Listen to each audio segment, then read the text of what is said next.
very pleased.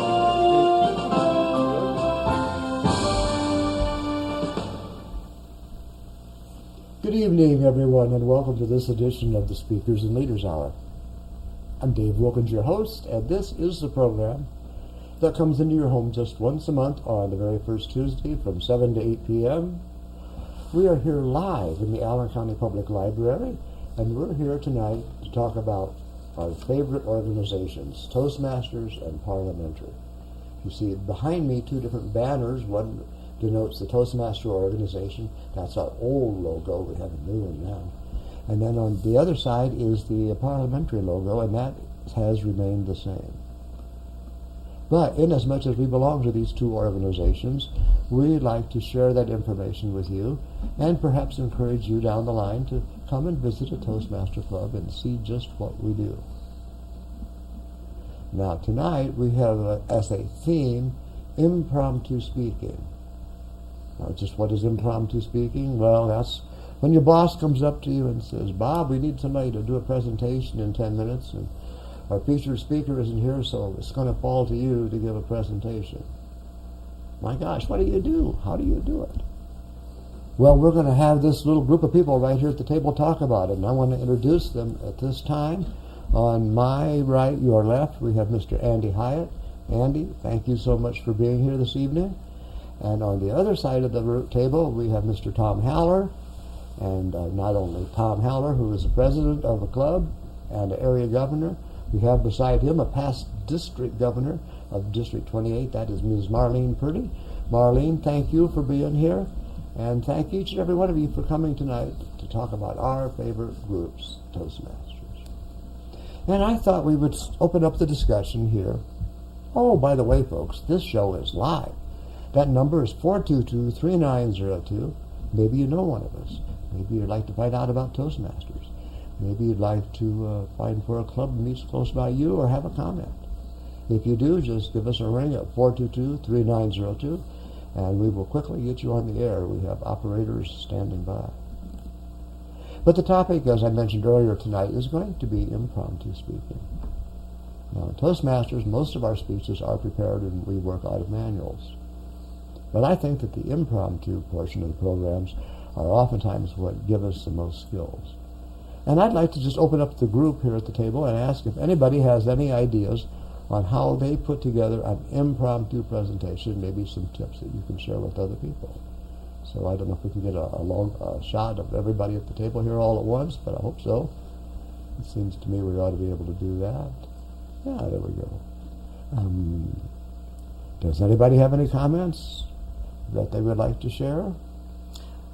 Marlene? I think the first thing that one needs to do if you're called upon for impromptu speaking of any sort, and it's rather interesting because that's a little bit what I'm going to be talking about in my speech tonight.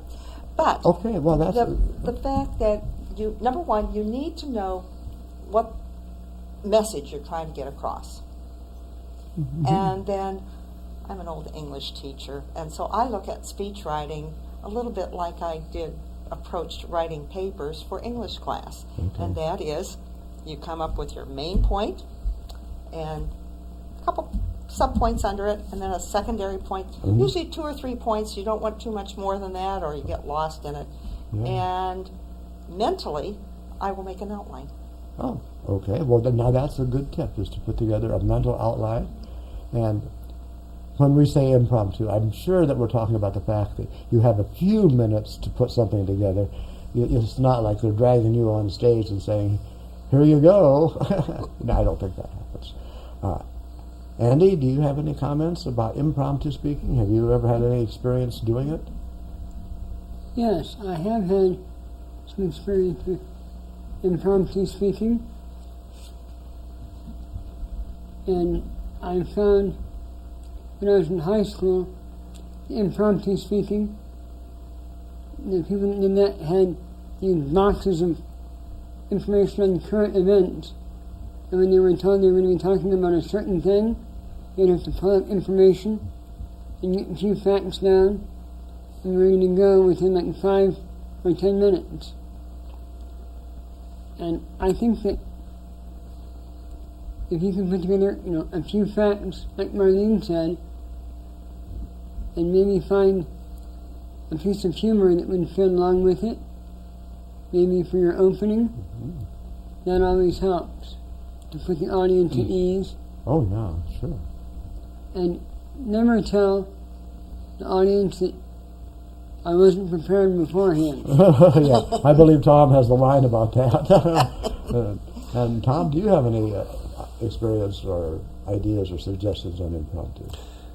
Well, first of all, the line is really Dale Carnegie's line. It's never tell people that you're unprepared to speak, because that will very soon become apparent. You don't need to bother to do that. We at Toastmasters practice this a great deal. We have what we call table topics. Somebody just springs a topic on you and you are expected to respond.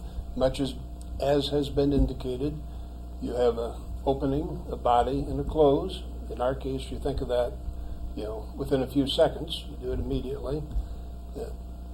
It's really very helpful. It's one of the most helpful things about Toastmasters. It helps you in social situations. As the scenario is laid out with your boss and, sudden thing.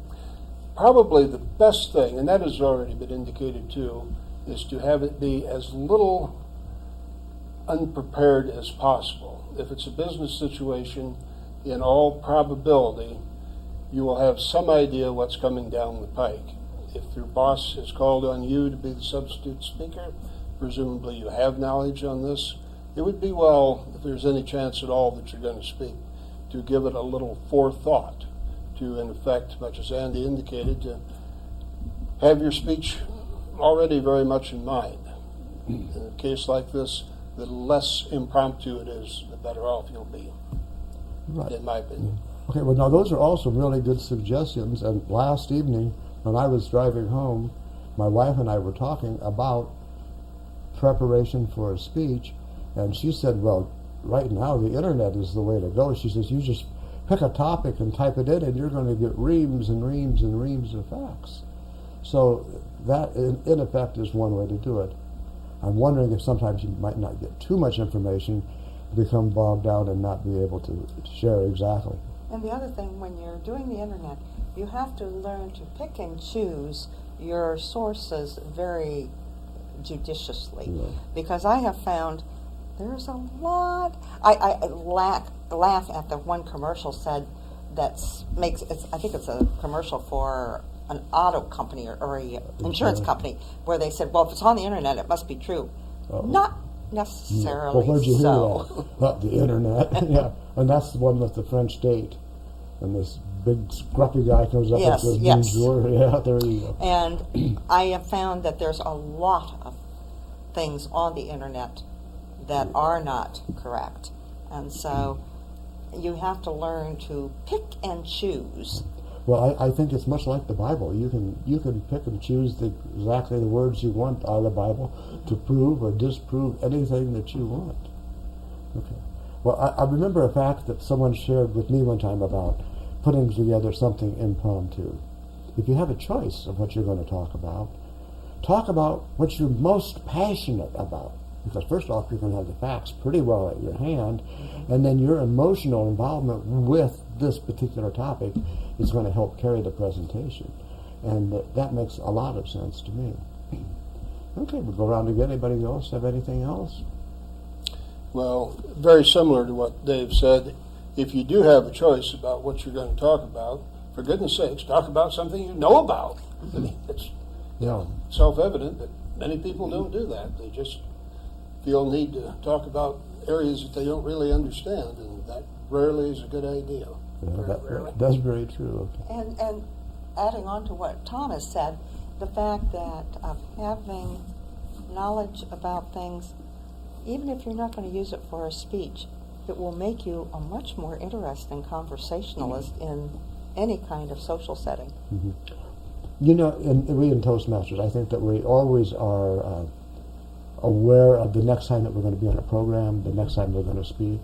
Don't you think that we're continuously thinking about what we're going to say? You're laying in bed and you're writing a speech. I know I've done a lot of pillow speeches that way, because that's where you do your best thinking.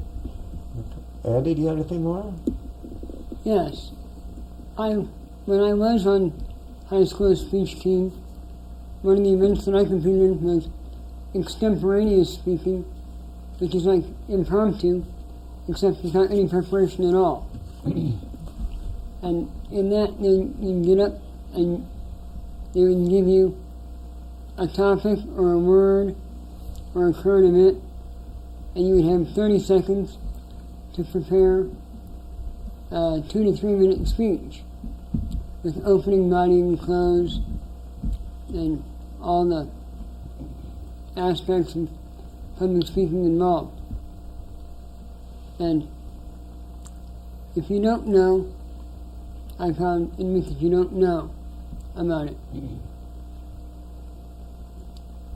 But also, I've seen people not admit they don't know and just throw a whole pile of baloney.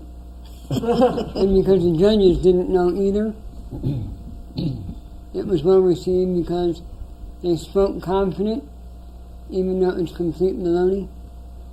Interesting point, because if you can carry your presentation with your enthusiasm and sincerity, just maybe you got away with it. Are we talking about politicians? How did the conversation degenerate to that level? Yes, we could be descending into a morass that we don't want to do so right now. Well, Yes? I did find that in one round that I competed in, I had Ecclesiastes as my word, and I knew that it was a book of the Bible at the time. Other than that, I really didn't have a whole lot of other ideas on how to talk about it. And so I simply turned around, told the judges, rather than bore you with a bunch of baloney and buffoonery, I see that I have not enough knowledge to proceed, and thereby running the floor to you, and walked off. Everybody else in that round had tried to baloney and had little to no knowledge of the subject whatsoever, and the judges had appreciated my honesty so much that I won that round. Okay, but I don't believe that is going to happen in Toastmasters, simply because, given a chance to speak, very few of us will say, no, I don't want to speak. I have something to say. Well, I'm sorry. Well, I was going to say, sometimes in table topics in Toastmasters, people will say, well, that's a very interesting question. However, I really would rather talk about, and they go on another subject. I've seen them do that already, although I disagree with it, but it happens. I wonder why you would disagree with it, because it is your minute. But I don't think that they have addressed the question. Well, okay, I agree that, well, there are times when in some settings, they want to make sure that if you have used the word in the evening, you used it correctly. And I categorically refuse to use it correctly. If I can possibly find some maligned pun within it, I'll blurt that out in a heartbeat, rather than use it the word that it truly is the one that is meant. Well, I have a final suggestion or a final thought on impromptu speaking. We talked about opening, body, and close. I suggest that you write your close first, something like, and in conclusion, remember that apple trees bloom in the month of blah, blah, blah, blah, blah. Make that your conclusion. And go back to the beginning and write your first opening sentence. Do you know why apple trees bloom in the month of May? And then put 2 or 3 facts in there. Close with the line that I just delivered, and you have put together a nice little presentation, all wrapped up and tied with a little bow, because you have started with the conclusion and went back and then filled in the rest of it. So what do you think of that, Marlene? Well, I do mine a little different. I will do the body first, the various points that I'm going to include in the body. Okay. Then I go back, after the body's written, then I go back and try to come up with something to introduce that body that's going to capture the audience's interest. And then after I have the introduction, then I do the conclusion. So I do the middle, the beginning, and the end. How about you, Tom? How do you do it? I mostly just open my mouth and start talking. We hope for the best. Well, If anything could come out. I can tell you, that, folks, that this gentleman can speak on darn near anything. The Prussian War, how steam engines work, his brother's motorcycle escapades. He has entertained us over and over and over, and continues to keep our attention, and because we want to hear what he has to say next. You are a very funny man. Okay, do you have any final thoughts on this impromptu business? Well, I do have one thing. It was implied by Marlene, although I'm not sure she exactly split it out. Two things. Consider your own history. Just because you're that close to it, and you tend to discount it. You think, well, it happened to me, therefore it's not interesting. Not so. Often these are the very most interesting stories. Also, for goodness sakes, if you want to be the life of the party, if you want to be able to respond to table topics, study some things. Consider what you're reading. Read things like the Wall Street Journal, Forbes, history. If you just stick your nose in fashion magazines and vapid magazines that don't really talk about anything except Lindsay Lohan and Charlie Sheen, then that's what you're going to get. If you ask me, these people are boring and somewhat scary. I've asked this to groups before. You might consider this. Would there be anything worse that could happen to you than to wake up one morning and find that Lindsay Lohan or Charlie Sheen was laying there beside you? And would that not be just about the worst thing you could imagine? So why do you follow their escapades word by word? Interesting point, Tom. Very interesting point. And talking about keeping up on unusual or interesting facts, the Journal-Gazette this morning had quite a story about a grandfather clock. I don't know if anybody's read that or saw it. And it's like an 8-foot tall grandfather clock, handmade by Dr. O'Shaughnessy here in Fort Wayne. And when the Hart Pavilion was opened at Lutheran, they had to clear the land. Well, there were many very large, extremely old trees there, and he thought it was a shame, and he went to the people who were clearing the land, and they literally gave him the trees if he would haul them away. And he did just that up into Michigan, to where there was a kiln to have them dried, cut into boards, and then he himself built 3 grandfather clocks. One is already in display, and the other 2 are nearly finished. And the one that has been built and finished and is on display at the Lutheran Heart Center, actually, the clock sits about 100 feet from where it actually grew. So It went home. it went home. Yes, Well, I'm a big one to believe in saving trees. I think that's one of the most important things that we have, and to just wantonly cut them down is a travesty. And the tree can't defend itself. So, I cry if I see a tree cut down. Okay. Well, remember, folks, this show is live. It's 422-3902. If you have some comments, something you'd like to talk about, maybe a question you want to ask us, that would be great. But in the meantime, we do have 2 prepared speeches, and one is a persuasive speech, and the other is a humorous speech. And we're going to start with the humor. And the gentleman that's going to present that is Mr. Tom Haller, and he is a DTM, a Distinguished Toastmaster. He's also the president of Club 521 at the Wayne Toastmasters, that just hosted the most fabulous open house out at Ivy Tech in their auditorium. Nearly 100 people in the audience. That was a terrific presentation.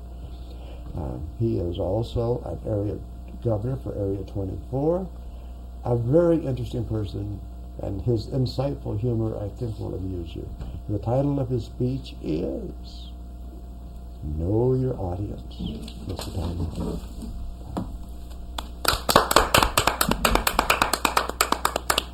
Thank you, Mr. Wilkins.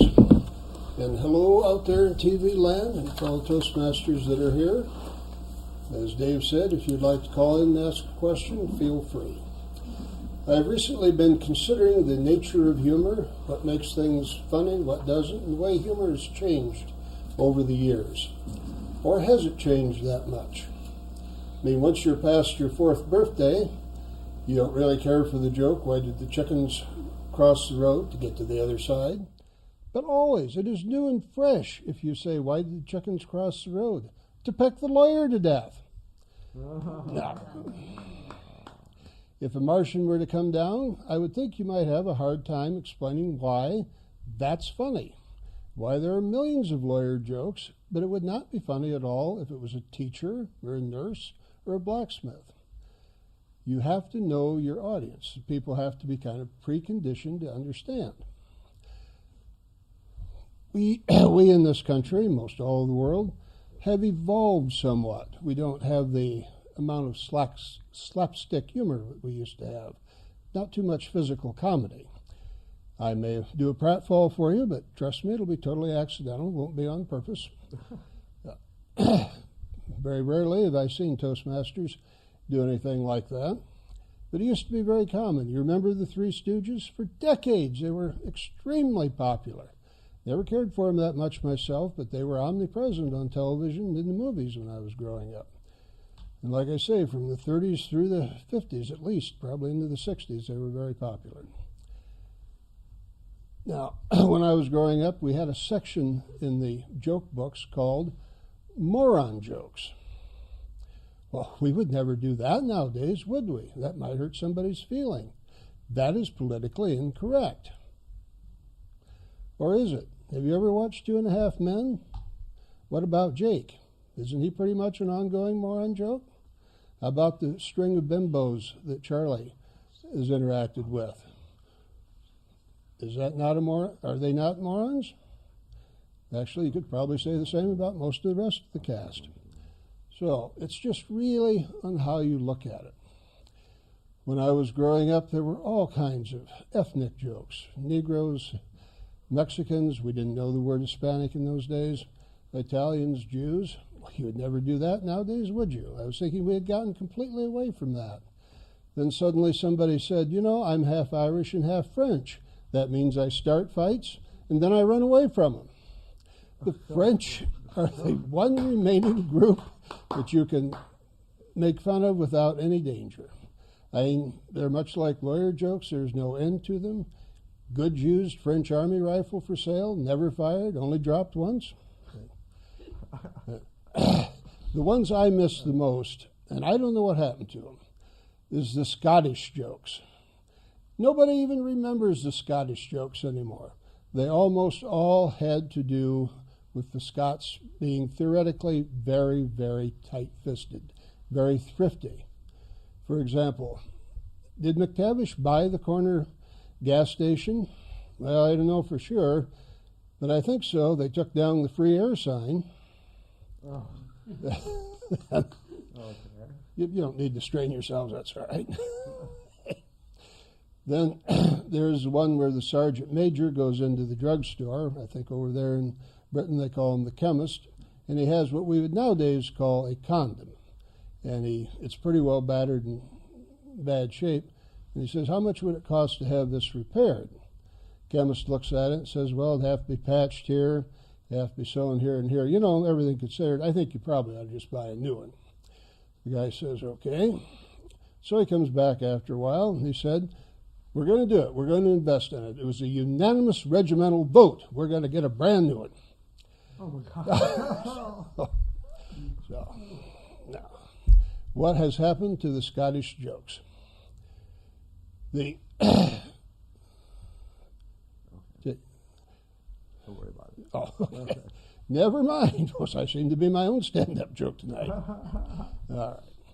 You have to really know your audience, what you can get away with.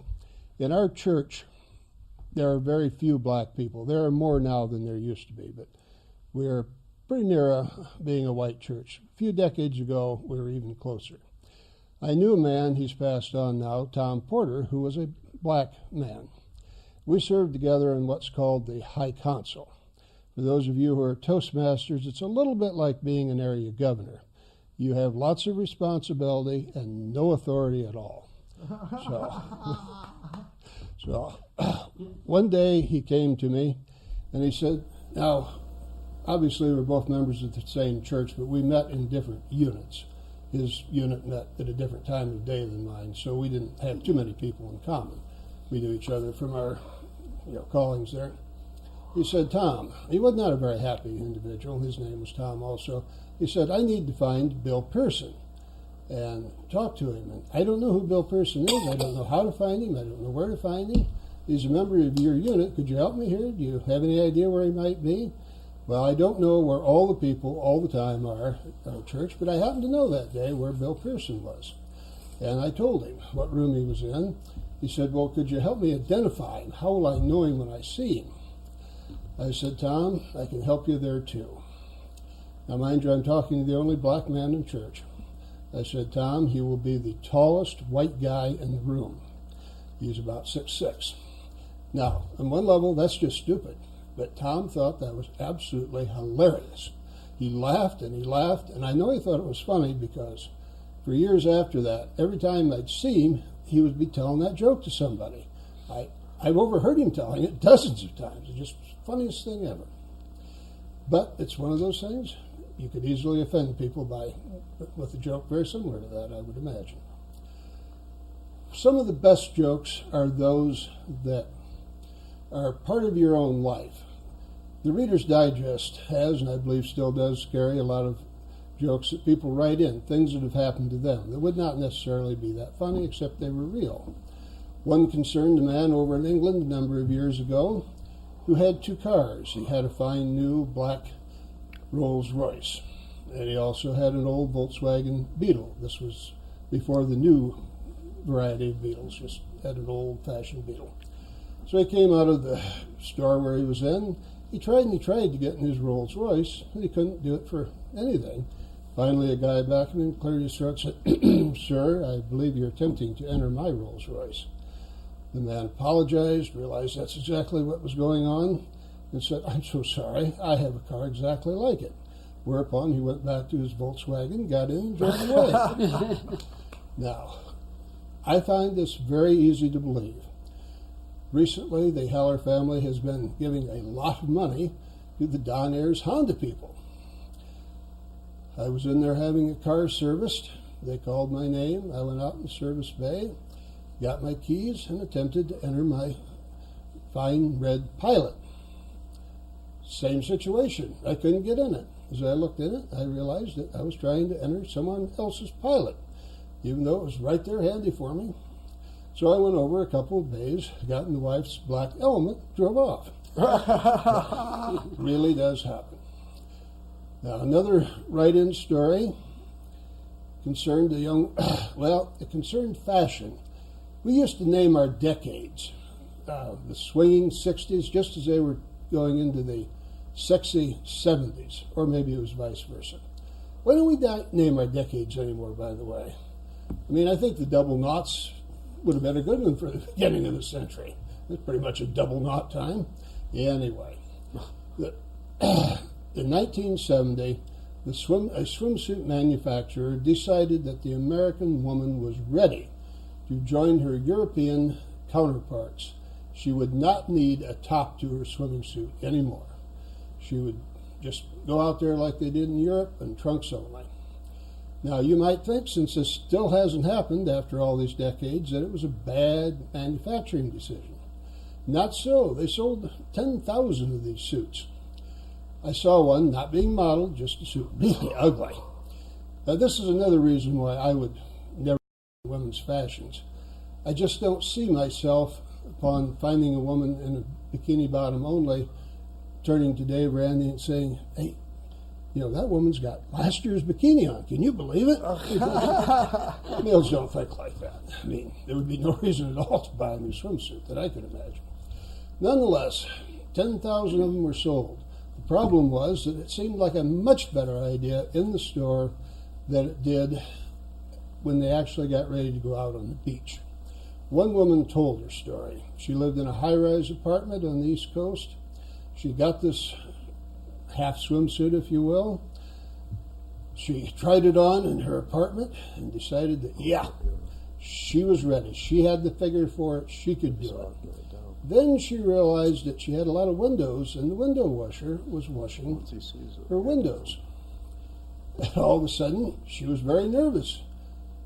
If she kept coming, which she invariably would, at some point he'd be able to see her. So she contrived a way where there was only a couple of seconds where he could have seen her, and she got out of the way. Then it dawned on her, this is profoundly stupid. I bought this to be seen by hundreds, if not thousands of people who could look at me, talk about me. If I'm not careful, maybe they could touch me. And now I'm afraid that this guy who's trapped on the outside of my building might get a little glimpse of me. This is silly. So she decided that she would give him a little thrill. She went just briefly where she could be seen. But he didn't notice her. So she got more and more brazen, and he never noticed her. Finally, she was just walking back and forth to where he was going, just parading like she was on a catwalk. Nothing from this guy, nothing at all. Just then, he finished up her windows. He pushed one open from the outside. That was something she hadn't counted on. Stuck his head in and said, "Lady, what is the matter with you? Haven't you ever seen a window washer before?"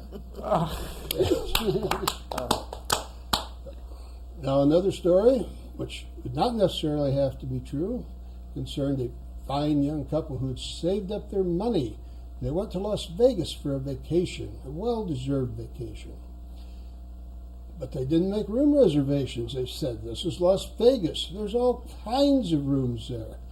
Shouldn't be a problem. Well, it was a problem. There was no room for them.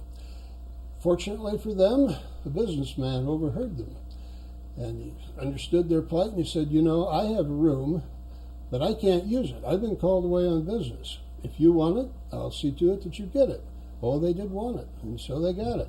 Then after that was taken care of, he took them aside and he said, now, ma'am, I'm telling you this for your husband's benefit, because he had nothing to do with this. You need to understand that. He had nothing whatsoever to do with this. Whenever I visit, I have a very high-end, high-priced call girl that comes and visits me, and I've got no way to cancel the appointment. So if you wish to, we have our own inside humor going here that you'll never know about. If you see this woman, just tell her I'll catch her next time. And main thing is, ma'am, understand that, your husband had nothing to do with this. So they went their separate ways, and the couple went to their room, and sure enough, a knock came on the door, and the husband said, you want to take care of this? And she said, no, I certainly do not, but I'm going to hide in the bathroom and open the door a little bit. I want you to talk to her for a little bit, because I just cannot imagine what a person would look like that would do this for a living. It's just beyond me. She says, well, I don't exactly have a lot of experience in this area myself. What in the world did I say to her? Argue about the price. I don't care. Say anything to her. So, sure enough, he opened the door, explained to her the guy was gone, and he said, by the way, how much do you charge? Whereupon she named a figure that quite staggered him. She said $1,000. He said, oh, okay, well, that's a little out of my league, never mind. She said, ordinarily I don't haggle. I just charge, but, here I am. I don't have my customer. Make me an offer. Well, he didn't want to take any chances on being accepted. I mean, his wife was obviously standing there watching him. So he said, $20. Whereupon she said, see you around, sport.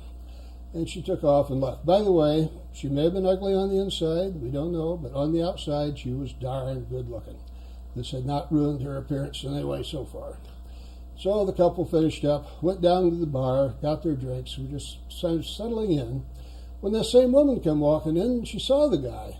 She walked over to him, leaned down, and in a stage whisper, you understand the stage whisper is one where you pretend like you're talking real low, but actually everybody in the room can hear you, said, see now what you get for $20? So anyway, humor, it varies enormously from one culture to another. It almost never translates into another language. During the Vietnam War, when we were providing everything for them, from food to air cover to ammunition, the American general was giving a pep talk to a bunch of the Vietnamese troops. And he had this long, humorous anecdote that just took forever to tell. Finally, he was done, and the translator translated it in about a minute. And everybody laughed. They just rolled in the aisles and roared. And the general said, "How in the world did you translate that quickly?" A little concerned that you couldn't translate it. He said, "Well, you're right. There's no way to translate that. There's no counterpart to it in Vietnamese. I just stole them with the big shot American and told a joke, and they darn well better laugh." So you got to know your audience. That's just really all there is to it. It's no more complicated than that. Mr. Toastmaster, remove me from here before I joke again. Thank you, Tom. Thank you. There is always a little behind-the-scenes things going on here, but I think you'll find it. Basically, it was pretty darn entertaining. You are a funny person. We have a couple PSAs from Toastmasters. I think one of them you might find humorous, but we're going to show you all four of them. So if they're ready to do that in the booth there, just push the button and magically go to them. Poof. Thank you very much. And now for our next speaker, Stanley Litzner.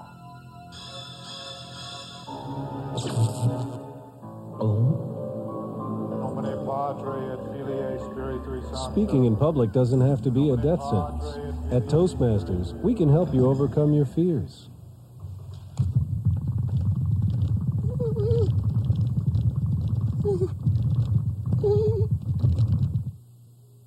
I'd like to begin tonight with a little joke. This guy, he's a farmer. He says, "Hey, hello, sorry." But seriously, folks. Speaking in public is no joke. Farmer says, doctor says, chicken says. For help, call Toastmasters, the public speaking support group. The chicken. All the education in the world won't help you get ahead in life if you can't express your ideas effectively. Every day, competition for advancement gets tougher and tougher. You need an edge. A Toastmasters club can give you that edge. A low-cost learning experience for men and women. Toastmasters gives you the confidence to express your ideas to anyone. Get the Toastmasters edge.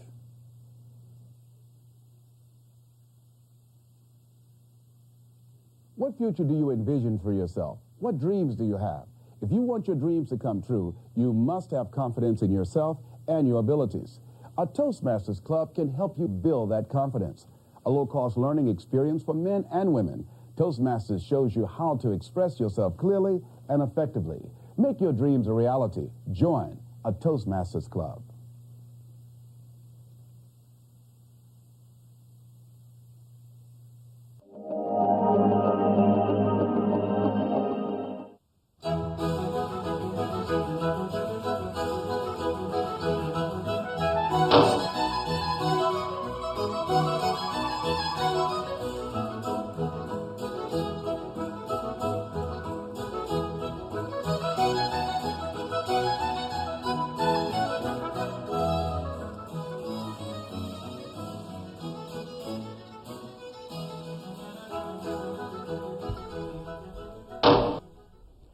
Welcome back to the second half of the Speakers and Leaders Hour.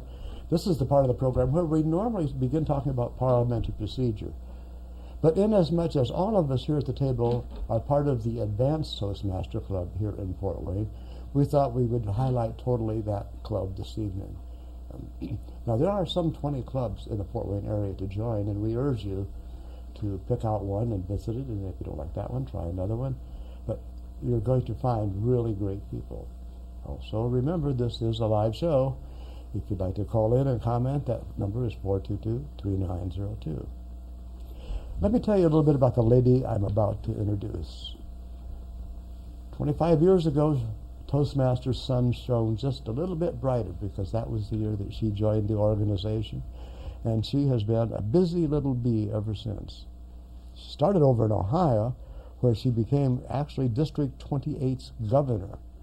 And at some point, she left there and came to Indiana, where Ohio's loss was indeed Indiana's gain. Since she's been here, she has been president of her club. She belongs to 3 different clubs. She has been an area governor twice, a division governor twice, and twice she has chaired the conference, the biannual conference that Toastmasters has here in the Fort Wayne area. She is a great lady. She is a DTM more than once. Tonight she is speaking from the basic manual, project number 9, and her goal this evening is to persuade, and not only persuade, but persuade with power. And her topic this evening is, bless her little pea-picking heart, Toastmasters and why you should join. With the title of, it's a jungle out there, please welcome Marlene Purdy.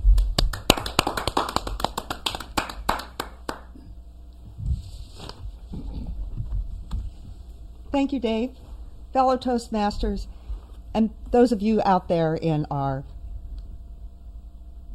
actually it's not a studio audience, it's a TV land. TV land. That's the word I'm trying to think of. It's a jungle out there. I imagine there are a lot of you out there in TV land who have been hit by this really bad economy and have been looking for employment, and not necessarily with a lot of success.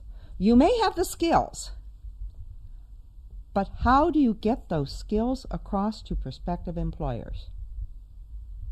Or perhaps you're one of the luckier ones that has a job, but you'd like to move up in the job market area or within your career.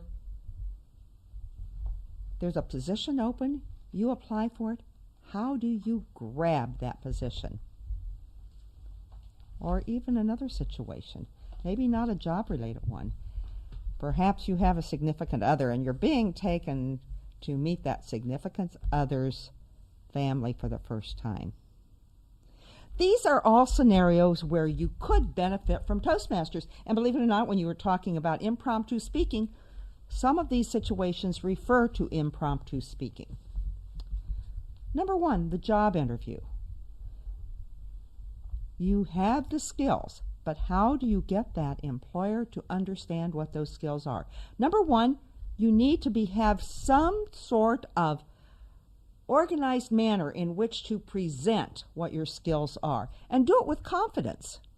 Or if you're moving up in the job market or in the employment ladder, and you want them to understand, hey, I have more to offer than just what I've been offering so far. How do you get that point across? Well, believe it or not, just recently, one of our club members shared with me he is getting a job promotion based on the skills he learned in Toastmasters. And one of the things we do in Toastmasters is that we learn to organize our thoughts so that when you go into that job interview, you present your credentials in an organized, concise manner. You don't ramble on and on and on. You get to the point, say what you have to say, and then zip it. You know how to do that, and you learn how to do that through Toastmasters. Or maybe when you were talking about the boss saying you have to do a speech, or maybe they hand you a job assignment very quickly. And through the skills you learn in Toastmasters, you learn how to organize those thoughts because you've been preparing speeches. Or maybe you could even take that situation to your Toastmasters meeting and say, hey, I have to do this presentation. Can I practice it before my club? So these are examples where you can take the skills that you learn in Toastmasters and build them into your career. Or when you're going to meet this family, so that you can present yourself in a more scholarly or friendly or just plain nice person without getting all stressed out about it. I share with you a story from my experience. At one time, I was president of the Bowling Green, Ohio Board of Education. And this is why I got in Toastmasters, by the way, this long ago, 25 years ago. After the meeting, the local radio announcer would come up, stick a microphone in my face, and ask me questions about the meeting. The next morning, I'd turn on the radio on my way to work, and it was painful. It was really bad. And I thought I needed help. At that, I heard about Toastmasters, And as the result of that one encounter with Toastmasters, I joined, and it got to the point now I enjoy doing radio shows and TV shows and don't get too stressed out about it. So this is how Toastmasters can help you out there in TV land. Number one, what are some things that Toastmasters will teach you so that when you go into that job interview, or you go into that promotion interview, or when you meet the family? Number one, it teaches you to prepare. Number one, anticipate the questions you're going to get. Now, you don't know what the employer's going to ask or what the family's going to ask, but try to think, what might they ask? When you're talking to the people, use good eye contact. Nothing is worse than if I were standing here and talking through this wall and you people were trying to watch me. It's almost rude. So learn to use eye contact when you're talking to the various individuals. Try to use a little animation. You may be shy, and so you don't use animation, and then sometimes we use too much, so you got to be a little cautious with that. But try to use some animation because it makes it more interesting. Be friendly, and Toastmasters teaches you these skills. And also organize any responses you might have. Table topics in Toastmasters is a good way to practice this. This is where they give you a topic and you have a few seconds to think about it, and then you talk for 1 minute to 2 minutes about that topic. And as we mentioned earlier, it is a mini speech where you have an opening, body, and a close. And it also teaches you listening skills, because you can be a great speaker, but if you're not a good listener, you're not going to come over very well. And Toastmasters teaches you listening skills through having to do evaluations, which we're going to be doing in a little bit. So those are some things that you learn in Toastmasters in addition to the leadership skills. And through that you learn such things as listening, delegating, teamwork, all these elements that make you, number one, either a valuable employee or a good family member. So I guess the bottom line is, join Toastmasters. It will benefit you. And guess what? You can tame that jungle out there. Mr. Toastmaster. All righty. Thank you very much, Marlene. And as we were talking about earlier, you know that not only do we give presentations, we do evaluations. You have Tom's evaluation, don't you not? Okay. If you could give that at this time. Here's Marlene again with Tom's evaluation. Thank you, Mr. Toastmaster, fellow Toastmasters, and especially Tom. His speech was from the Entertaining Speaker Manual, which is one of the advanced manuals. And in Toastmasters, there are, I believe, 17 advanced manuals in addition to the basic manual. I spoke from the basic one. But his was speaking after dinner, and he was talking about humor. And he was basically sharing how humor has changed over the years, and what was acceptable at one time may not be so acceptable now. But some of the points we were supposed to look at: what indicated to you that the audience was entertained? I don't know about you out there in TV land, but those of us here, we were chuckling throughout this speech. How effective did the speaker capture the audience's attention and hold it? He did use a joke towards the beginning, although I think probably I would have suggested maybe just starting point blank with a joke and then easing into what you were going to be talking about. I thought you tucked the jokes and the humorous stories into the speech so that I never knew when they were coming up. So that was very, very effective because they were just woven into the whole realm of the speech. What was your overall impression of the speaker's approach to entertaining the audience? You presented a lot of factual information in a humorous manner in addition to the humorous parts of the speech. I thought you were very effective. I thought you wrapped it up quite well. As I said, my only suggestion would have been to hammer us with a joke right off the beginning and then ease into the rest of it. Mr. Toastmaster. Okay, alrighty. Thank you very much, Marlene. You know, it occurs to me, and I don't know, maybe we should ask them in the booth, if they have such a thing as a laugh track. You know, if we could have had a laugh track added to what we were doing, that might have just been the icing on the cake. I don't know what anybody else thinks, but I'll look into that for our next humor presentation. Tom, do you have Marlene's evaluation? I do, Mr. Wilkins, I do indeed. As Marlene indicated, this is from the basic manual. That should not imply in any way that she's just finishing it now after all these years. It's hard to say how many she's done, perhaps dozens, very many. But it's always good to go back to the basics.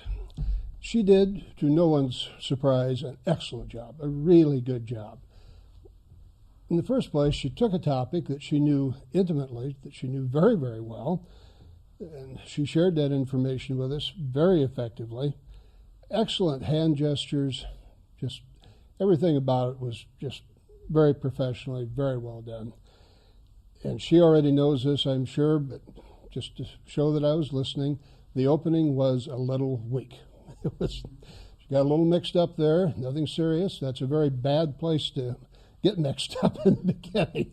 Better to do it almost anywhere else, but not serious at all. Usually, this may seem a little self-serving that we're doing each other and basically giving such high praise, but that is part of the Toastmaster program. Usually we don't literally do each other, but over a period of time, ultimately you're going to be doing each other at some point. So you want to be nice to the person so that they're nice to you. But also, we don't criticize, we evaluate to motivate. Even if, had there been something to criticize, it would not have been effective to have done so. We just make suggestions for improvements. And it's a very, very friendly atmosphere in which to begin. And we look forward anxiously to your next speech, Marlene. Mr. Wilkins. All righty. Thank you very much, Tom. Thank you, Marlene. Thank you, folks, for watching out there. We have just a few minutes left. I do want to make a comment. Very rarely do they remember exactly what you said at the beginning or even in the middle, but if you've got a strong close, that's what they're going to remember, I think, is how you finished. And of course, that's like the end of the race, did you win? Well, we have a couple minutes, and Marlene, you alluded to in your presentation some of the things that go on in a club besides speeches. And in fact, I'd like to have Tom at this moment talk just a little bit about last Thursday night and what it meant to leadership and guidance and, the whole program. Last Thursday night at Anthony Wayne. Do me up there? You can do it right there, or you can do it here, either way. Well, I'll just stay here. Last week we had our open house at Ivy Tech in the auditorium. As has already been stated, we had very nearly 100 people there. That's not an easy thing to do. Most people have something other than coming to a Toastmaster presentation to do at any given time. We had an excellent speaker.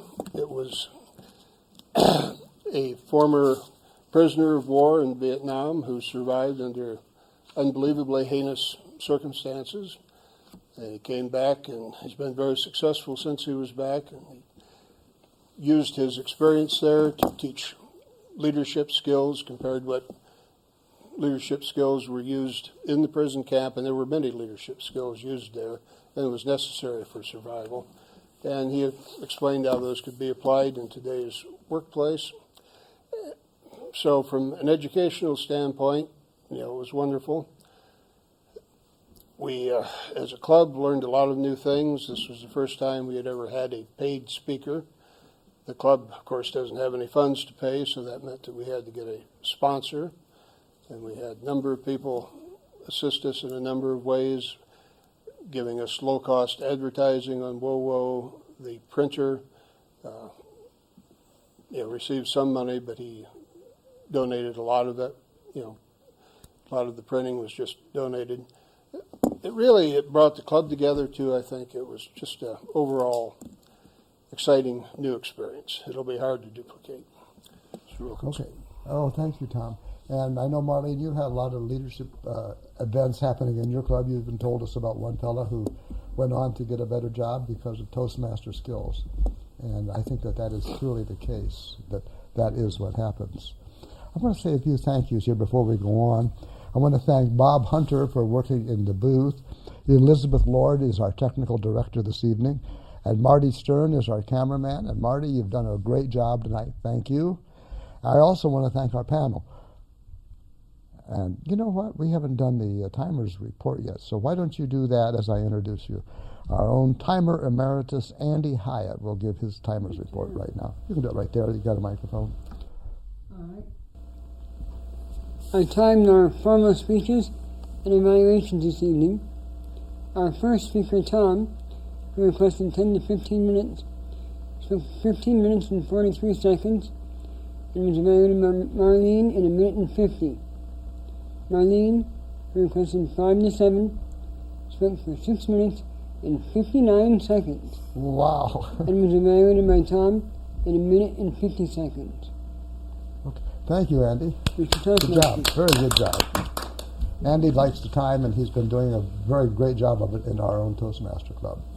And then to continue on with the thank yous, I want to thank Marlene Purdy for being here tonight. You always add such a sparkle. And I also, of course, want to thank Tom Haller for being here, our president of the Anthony Wayne Toastmasters. You guys have helped make a great program. We welcome you back here anytime.